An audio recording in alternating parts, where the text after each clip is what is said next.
السلام عليكم ورحمة الله وبركاته على كل الناس الطيبة وكل الناس اللي قلوبها صافية زيكم حبايب قلب ان شاء الله.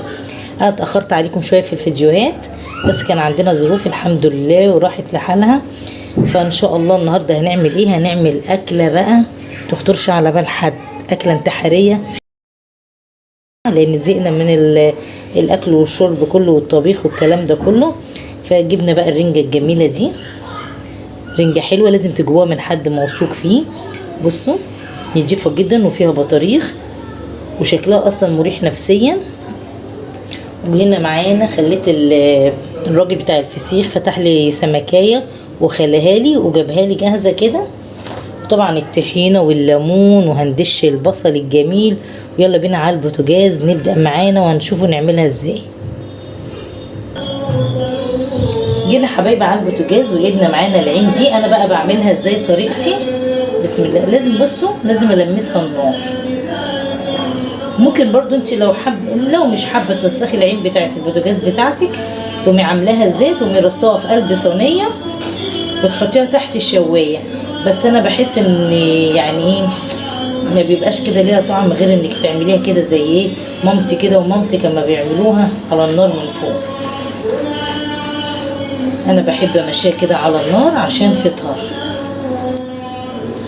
بسم الله الرحمن الرحيم. اللهم صل وسلم وبارك على سيدنا محمد وعلى اهله وصحبه وسلم. بصوا حبايبي الجلد بينزل بيعمل ازاي، بيتفتح كده لوحده. وبعدين ما تخافيش من عين البوتاجاز بقى تتزفر وكده، احنا بنعملها بطريقه كده بنغسلها بيها بليمون كده وخل، وبتبقى زي الفل وما بقاش فيها اي زفاره، متقلقيش خالص. نعمل بقى معانا السمك كله بالطريقه دي.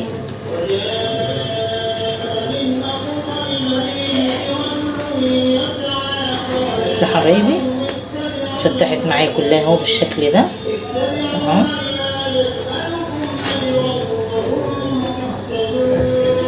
بسم الله الرحمن الرحيم.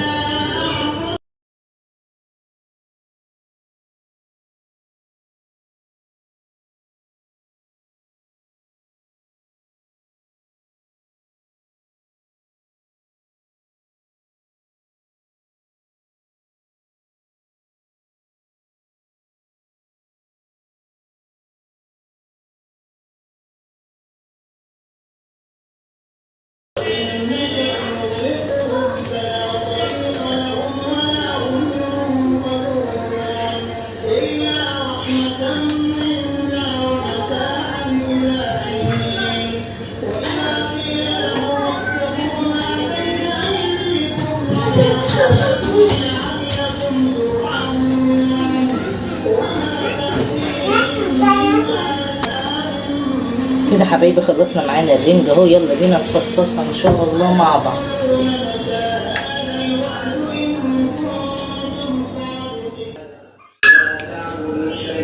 يلا بقى حبايبي كده هنفصصها بقى مع بعض باذن الله.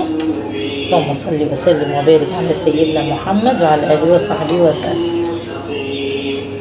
طبعا ايه، في ناس بتاخد كده الواحده بوحدتها وتاكلها، وفي ناس تانية تحب تعملها على النار زي ما انا عملتها كده، وفي ناس بتحب تعملها في الفرن.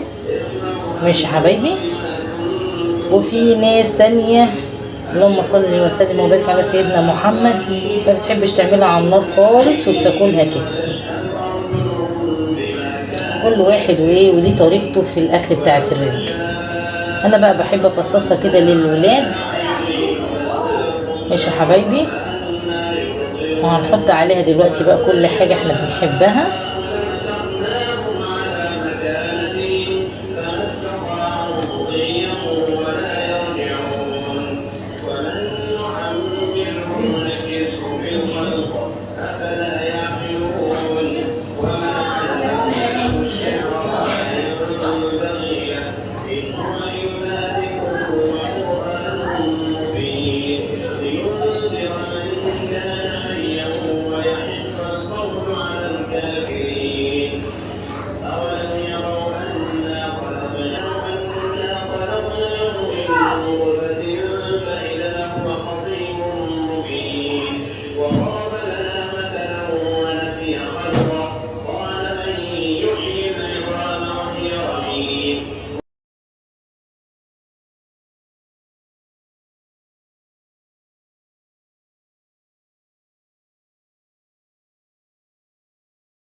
كده حبايبي بقى اخر سمكية معايا اهو. بسم الله الرحمن الرحيم. ممكن اسهل برضو تفتحيها من على الظهر كده.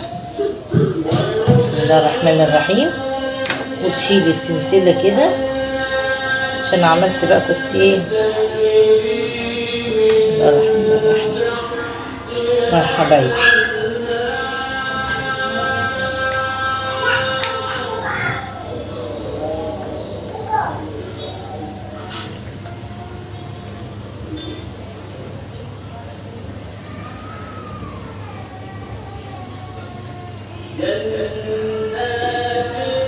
طبعا الولاد بقى ما بيحبوش فيها شوك خالص، عايزين ياكلوا الحاجة كده ايه جاهزة يعني.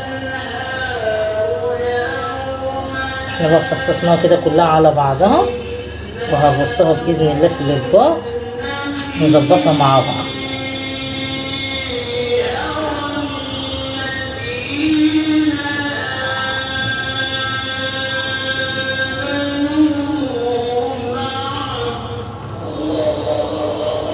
اللهم صل وسلم وبارك عليك يا رسول الله. اللهم صل وسلم وبارك عليك يا رسول الله.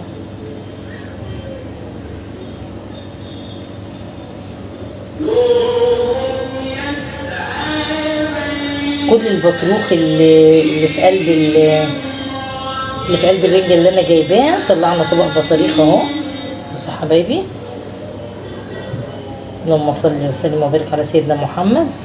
ده من الرنجة كلها طلعنا البطاريخ دي كلها، طلعت ناعمة مش خشنة، لان في بطاريخ خشنة وفي بطاريخ ناعمة.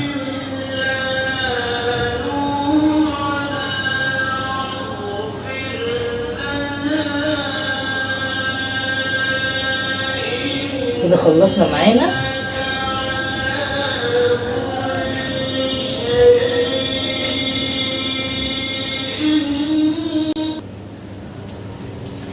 دلوقتي حبايبي جهزنا بقى معانا اطباق الرنجة اهي، وهنعصر بقى مع بعض كده الليمون الجميل. بسم الله الرحمن الرحيم. لازم تغرقيها كده ليمون.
وباذن الله في ناس بقى احنا مثلا بنعمل ايه بطاطس محمره لازم جنب اكله الرنجه، لازم، وخيار بنخرطه كده عشان يعني ايه يدينا طراوه. وطبعا البصل معايا جاهز اهو، بنوتش جهزتهولي بندشه وهي سي قطعته. وفي ناس تانية عندنا في الشرقيه في نشاز بياكلوا الرنجه مع الطعميه السخنه، فكل واحد ايه وليه طريقته.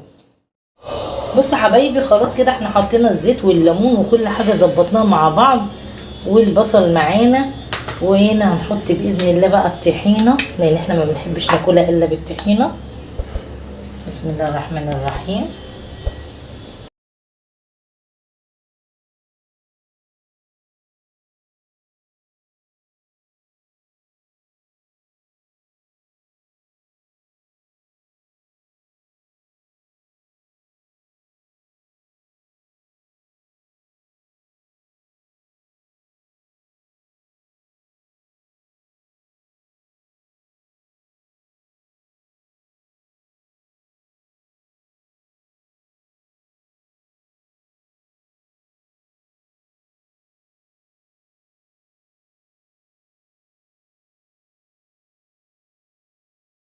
تعملوا لي لايك وشير وتعلقوا لي، واللي ما اشتركش ان شاء الله يشترك في القناه بتاعتي ست الدار. واشوف وشكم بخير، والسلام عليكم ورحمه الله وبركاته.